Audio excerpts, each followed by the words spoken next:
Most people today are forced to use Zoom app for their video conferences or virtual classrooms even after knowing the potential risk that Zoom can give you. Nonetheless, we still use Zoom because of some amazing features that Zoom offers which currently not many video conferencing app offers.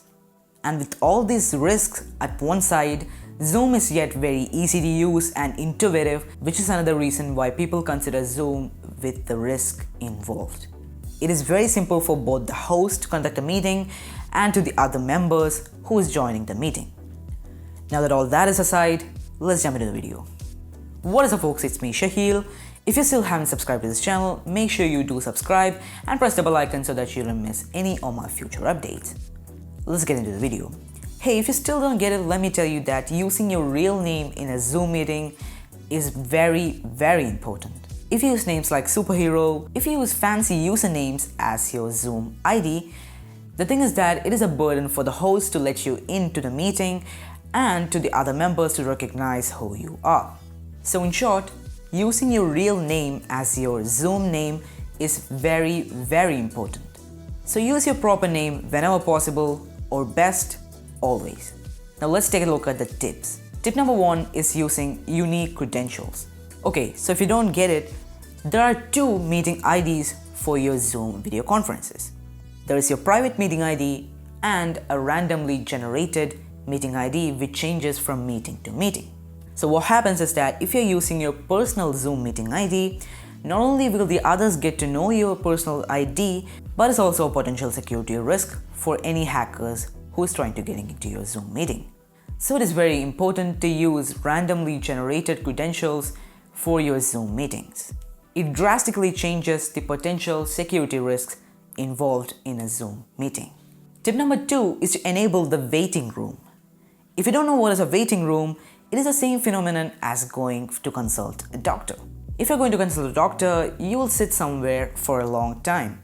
And once it is your chance to go in, then only you go in. So it is the same phenomenon in a Zoom meeting. Once you have the meeting ID and password, and if you're ready to enter to the Zoom meeting, you'll be put into a waiting room, after which the host needs to let you in. Not only this reduces strangers from getting into your meeting, but it's also a very good idea to manage all the participants. Enable this option when you're scheduling the Zoom meeting. Number 3 is to use the waiting room effectively. Now that we have understood and enabled the waiting room, let's take a look at how to use it effectively. So once you've shared the Zoom meeting credentials, people will start to get into the Zoom meeting. And that's when the waiting room comes into play. They can't just straight away get into the Zoom meeting. Instead, they'll be put to the waiting room as I said before. So as a host of the meeting, you need to go to the waiting room option down below at the bottom bar, and then you need to admit whoever is available for your meeting at the time. So if you are conducting a Zoom meeting, and if I were to enter into the meeting, you need to admit me into the meeting for me to see you. So as I said, this reduces the risk drastically. I mean, like, use it guys, even if it's not super confidential, it is a good way to manage your participants. And this is where using your real name definitely matters. If you're not using your real name, it is a huge burden for your Zoom meeting host to let you in. It is simple because they don't know it is you, since you're using some randomly generated name by Zoom, or if you're using some cool usernames, which is good for Instagram names, but not for your Zoom meetings. Because your Zoom host doesn't know that it's you. As a result, they may not put you in the Zoom meeting, which is very worse. Number 4 is locking the meeting. This is a very simple phenomenon. As the name suggests, locking the meeting locks the meeting. Knowing that all the participants needed for the meeting are already in, you can lock the Zoom meeting by going to the security option down in the bottom panel and choosing the option lock meeting. What it does is very simple. Even if someone else has your Zoom meeting ID and password, they can't enter because it will tell them that the Zoom meeting is already locked. So this is another thing which reduces the Zoom meeting risk drastically. I mean, it's cool because if I were the host every time, I'd use it because it's cool. Yeah, that's it. Jokes aside, number 5, managing the participants. Once you're stepped into a big Zoom meeting, say for example, with 30, 40, 50 people in the Zoom meeting, it can be a bit hard to manage the participants.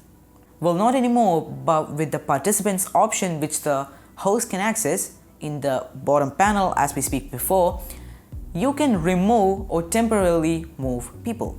Let me explain. Say for example, a company meeting is going on, and if you don't want a group of people to hear the confidential data, just tell them that you will be put into the meeting soon as possible. And once the host has decided to temporarily move them into the waiting room, just go to the participants option, and next to the name there will be a more drop-down list. In the drop-down list, just click on Put in Waiting Room. What it does is very simple, and I'm kind of repeating myself, but it puts them temporarily in a waiting room. So after the confidential data is shared, you can let them in as soon as possible. Another situation can be like if someone else is in your Zoom meeting and by mistake you have let them in, you can always kick them out. See, if you notice some stranger in your Zoom meeting, and if you're noticed in time, you're in luck. Just go to the participants managing option and then spot the person, and next to the more option, there'll be a remove option. Just click on the remove, and it's basically the phenomenon of kicking them out with a fancy name, but it does the job. So yeah, no complaints. So people, by making use of all of these tips, you can take your Zoom meeting to a next level. I hope you really understood how to make your Zoom meetings safe and secure and execute it very well. We all know that Zoom is not a very safe platform, but I don't know why people are still using it even after knowing the potential risks. It might be due to the Zoom's ease of use or some cool features. Anyway, that's it for this video. If you like this video, make sure to share the video, comment anything below, opinions, suggestions, doubts, comment them below. Like this video and subscribe for more videos like this. Not only subscribe, just press the bell icon so that you get updated in every of my future video. Until we meet the next time, it's your host Shahil, signing out.